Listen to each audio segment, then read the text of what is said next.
for the crypto market, I noticed while studying myself, and all, I noticed that for the crypto market, I tend to be good at giving long-term predictions, or let me say medium-term predictions.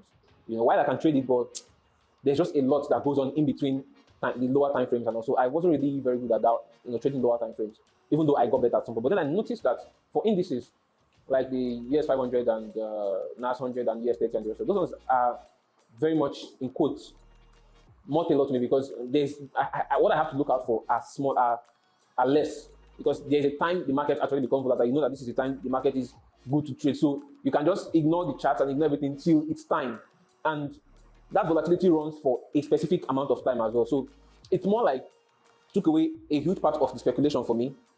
Then I actually found an edge in those markets. While for crypto markets, it's easier for me to give longer term or long term or medium term calls or trades rather.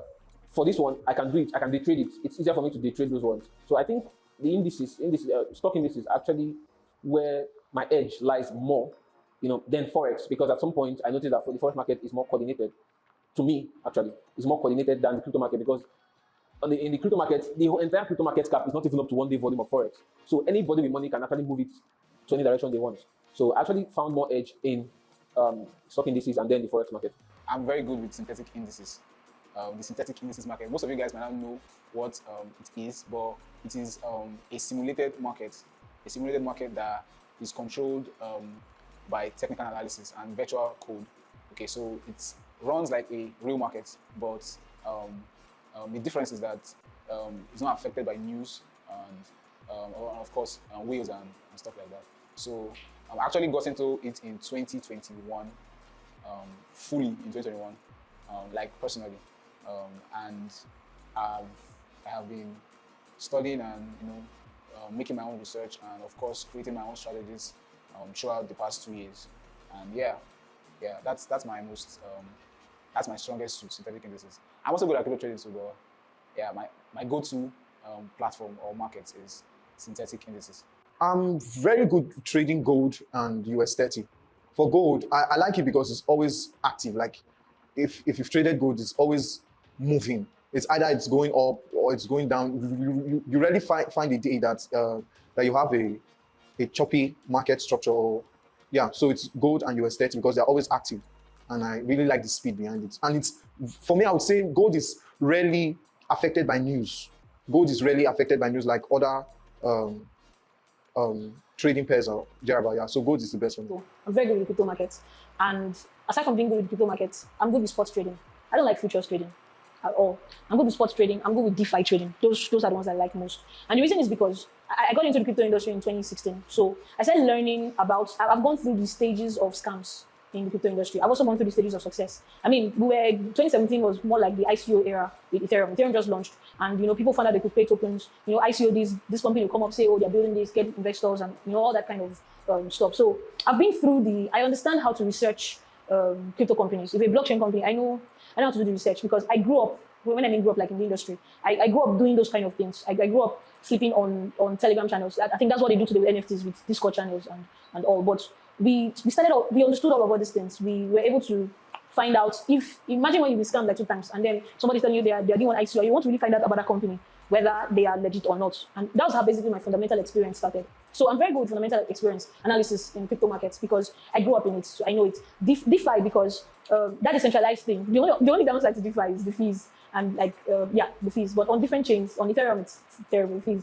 But if you're on other chains, it's quite okay. Most of the funds I've made are from the trading DeFi markets. Basically because I'm used to it. I'm used to working with wallets. I'm used to I understand how blockchain works. So those markets are quite easier for me. Then sports trading because it's still in the crypto markets, because it's easier to just get on Binance. I was even one of the Binance tutor at one point, because basically we started with this platform. So I kind of just know how this platform works. I'm comfortable with them. So for spot trading, I can put my trades, I can put my stop loss and go and sleep. It's not like futures where you have to watch it. If not, your money will fly. Since we send you a love letter. But on spot trading, you just put your stop loss, put whatever, and it can execute automatically. Because of the kind of person I am, my day, I interface with teams, I'm talking to people, I'm having one meetings or the other. If I was doing futures trading, I'll probably just forget about my trade. See you when I get home at night, and then I'm like, what happened. So spot trading is safer for me. And another thing is, because I'm really good with fundamental analysis, I'm able to do long-term trading.